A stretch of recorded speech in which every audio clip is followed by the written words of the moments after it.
What's going on, guys? Marcus Crockett back with another video. In this video, I really want to talk about scaling your business. But before we get started, you got to excuse me. My voice is just now coming back. I'm getting over this.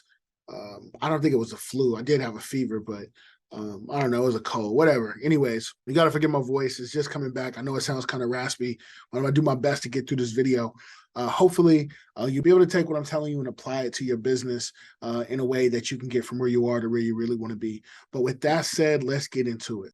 When it comes to scaling your business, like when we talk about scaling, the main thing that we're talking about is basically we're talking about growing. But before we can grow, we want to make sure that we're growing the right thing the right way.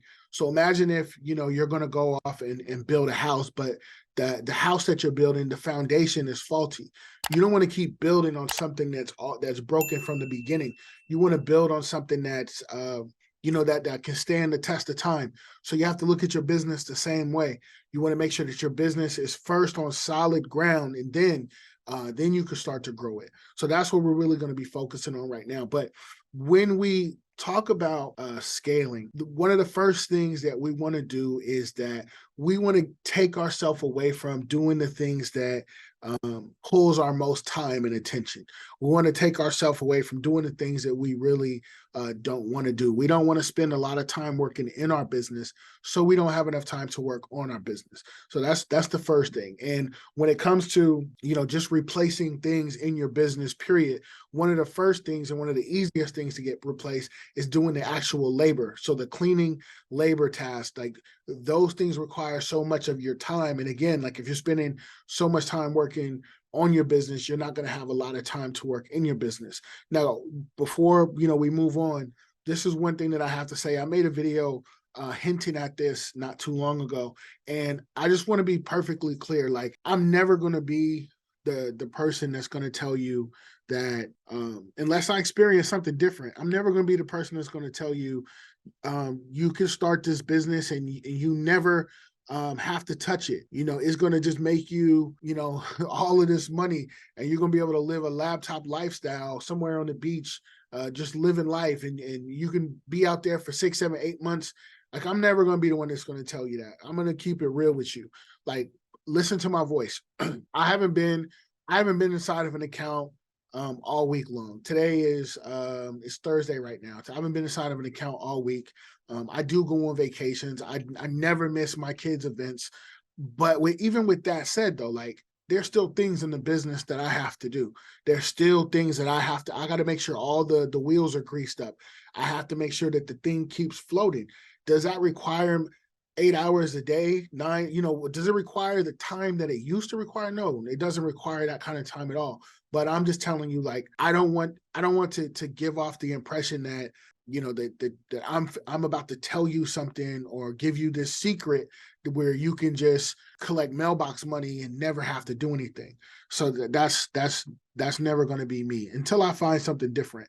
And I know a lot of people in a lot of different on a lot of different spectrums when it comes to this cleaning business. I know people who started off, people who are in the middle, and people who are making multi 7 figures a year, and all of them are doing something in the business at least a couple times a week. They may spend 7, 8 hours on the business, or some weeks they may not have to do anything on the business. But I just want to I want to manage expectations and keep expectations as realistic as possible. So for me right now, like, all of my cleaning is outsourced.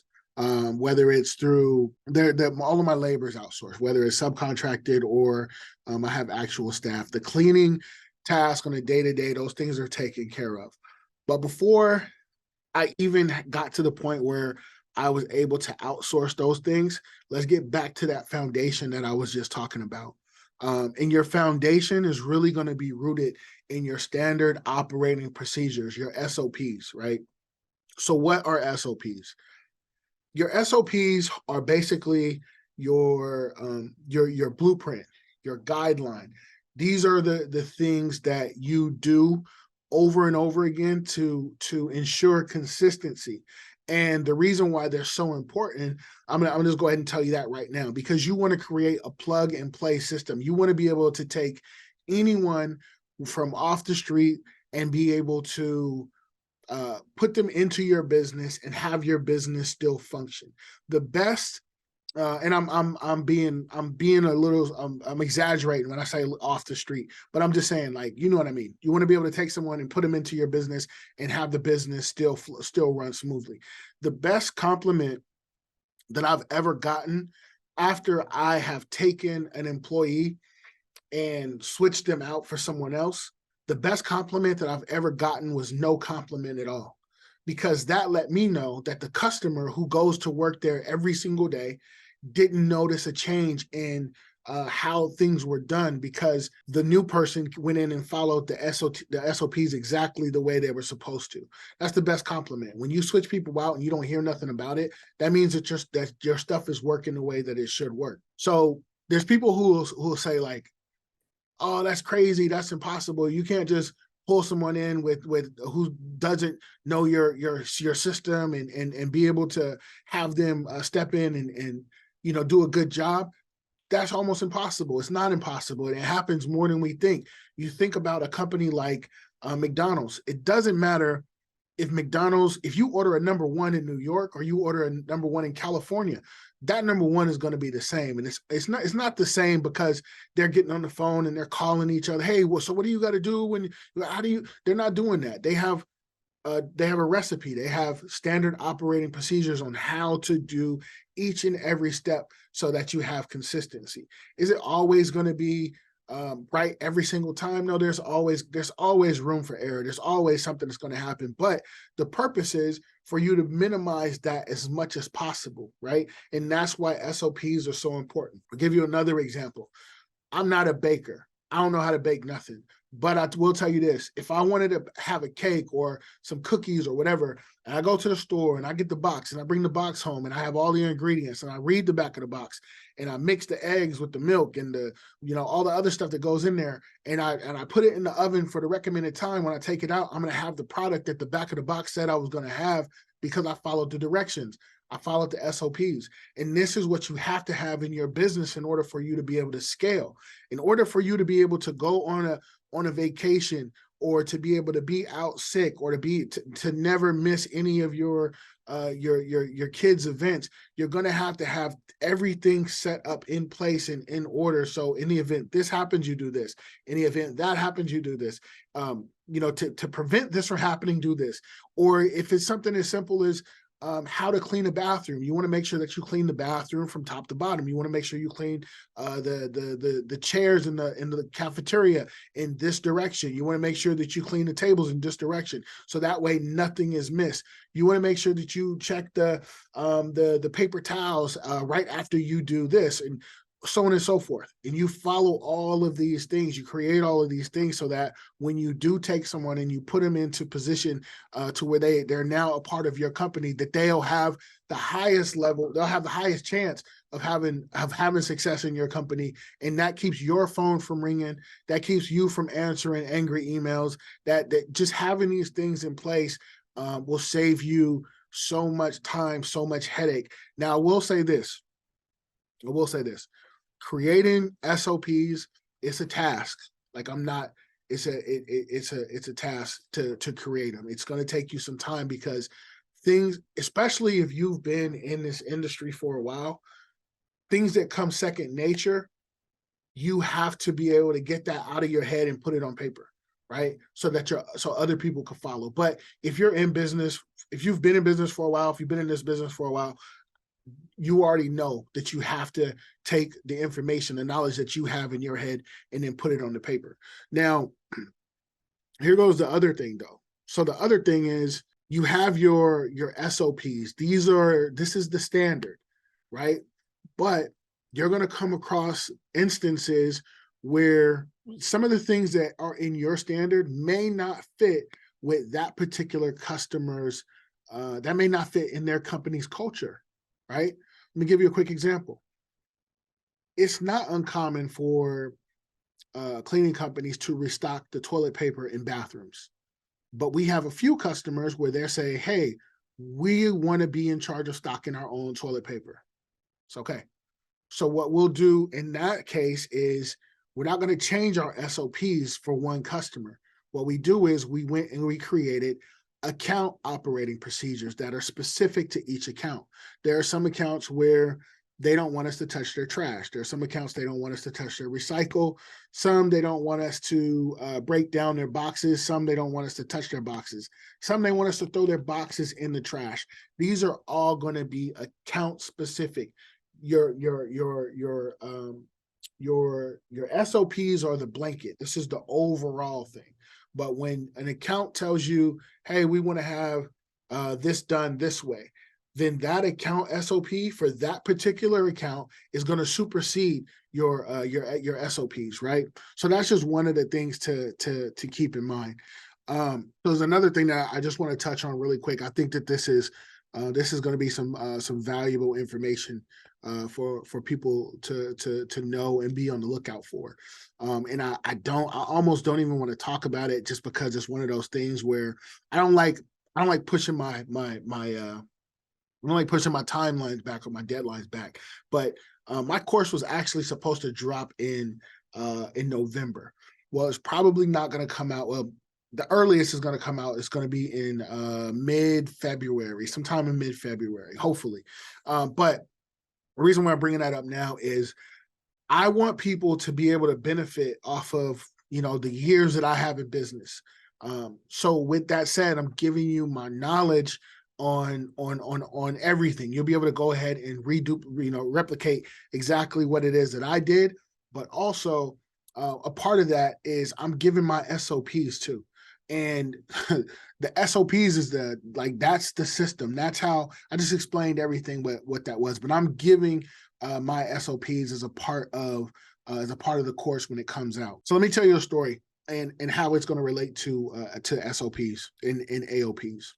So about 10 years ago, me and my wife, we used to go to this Italian restaurant. It's this little Italian restaurant. It was like authentic. I can't remember the name of the town this guy and his wife was from, but it was like really authentic Italian food. And these were like really, really good people. Every time we would go there, the owner, he would always come out and he would greet people at the door. If he didn't greet you at the door, sometimes he would come and he would sit at your table and he would talk with you. And, he would play with the kids and pinch their cheeks and, do all this little stuff, right? Just making sure everybody felt, everyone was welcome in his place. And this guy was probably like 80 years old, man. He had a bunch of grandkids and great grandkids, and sometimes they would pop in too. We used to always go there, and every time we would go there, I would order the same stuff. And I never knew that he was paying attention to what I was ordering. I used to order this soup. So one day, he said, hey, I noticed every time you come in here, you order that soup. You really like that soup. I was like, yeah, I do. I like the soup. And he's like, yeah, my wife, she put her heart and soul into these recipes. And the food was good. Like, I believe it, right? So we keep talking, small talking, and he comes back and he asks my wife, he's like, hey, do you mind if I get your guys' address? I want to send you something. I want to put something in the mail for you. So she's like, okay, we'll give him the address. Don't think nothing about it. 3 days later, check the mail, and it's a card from him. And open the card. It's a handwritten note from him. He's thanking us for always coming in and supporting his business, and just a heartfelt letter. And then in the card was another handwritten note, and the note was actually a recipe to make the soup. So this guy, or his standard operating procedure, her standard operating procedures to make the soup. So the first thing that taught me was, and I wasn't the only person that was going to this restaurant to order this soup. There's lots of people will always come, and some people would just want the soup. So this is the first thing that taught me. The first thing is, no one can do you better than you. It doesn't matter if I have the same recipe to his soup. If I decided to open a restaurant, it doesn't mean that it's going to take business away from him. He didn't have a scarcity mindset. I'm gonna give you my family recipe. You guys don't got to come back here and order soup from us if you don't want to, because you have the recipe. If you can make it at home. But even though he gave us the recipe, we still went back and I still ordered the same soup. But now we got it. We can make it at home. And I just thought that was one of those things that just taught me, don't ever have a scarcity mindset, because no one is going to be able to do you better than you. share your SOPs if other people can benefit from them. And you know, this was one of those things where I was there, I was going so much.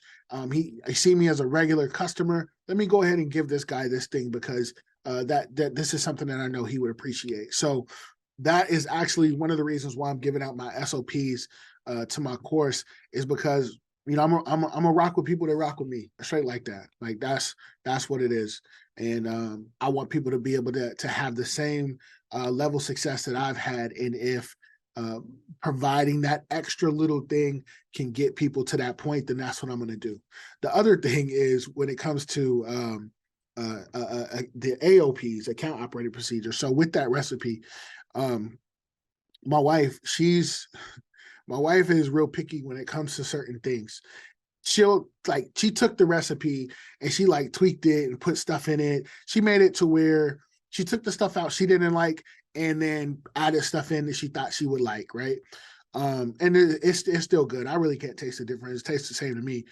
But that's what she did. Now, the point of me telling you that is I'm going to give you my SOPs with this course, and you could take out what you don't like or what won't apply to you or what you don't think applies to you, put in things. It'll be your documents to build off of and add to or take away from, right?